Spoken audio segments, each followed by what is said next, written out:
Paano kung 65 years old ka na tapos 10 years pa lang ang service mo sa government? Dahil 55 natanggap sa serbisyo or sa trabaho sa gobyerno. Ano po ang matanggap niya sa GSIS at paano malaman na yan lang ang matanggap pag nag-retire na siya?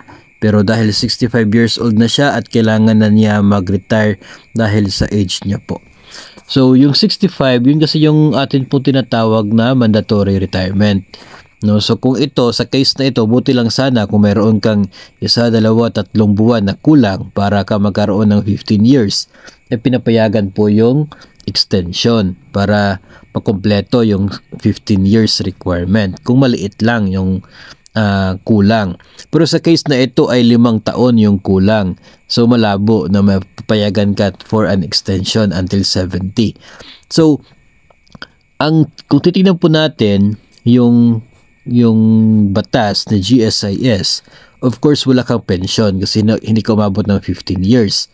Kung base na naman natin dyan sa 10 years na service mo, meron ka makukuha which is equivalent to 10 months of your average monthly compensation in the last 3 years.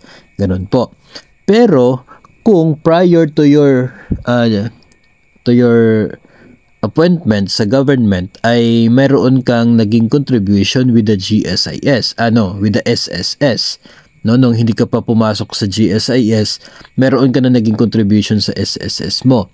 Dahil ngayon, meron pong batas, ito pong tinatawag na portability law, which is allowed po yun ni GSIS under doon sa mga options ng retirement. Under the portability law, pwede po i-combine yung contribution mo sa SSS at doon sa GSIS para umabot ka ng 15 years, no?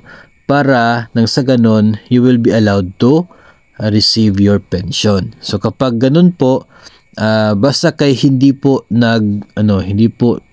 magkapareho yung period, no? Hindi po counted yung period na magkapareho na meron kang payment sa SSS at sa GSIS.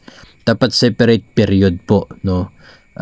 Kung meron pong yung parang pagsabay nila, iisa lamang yung magiging part ng computation po sa kung ilang buwan. So doon po ay pwede i-combine, tapos pwede ka nang makakatanggap ng pension upon your separation kapag 65 ka na. So at least ganun po ay maganda, no? Kasi tatanggap ka na ng pension. Kung hindi mo yun gagawin at kontento ka na lamang doon sa makukuha mo na cash payment, well, pwede naman po na sa inyo po yung magiging decision. Pero mas maganda po na i-avail niyo yung retirement under the portability law.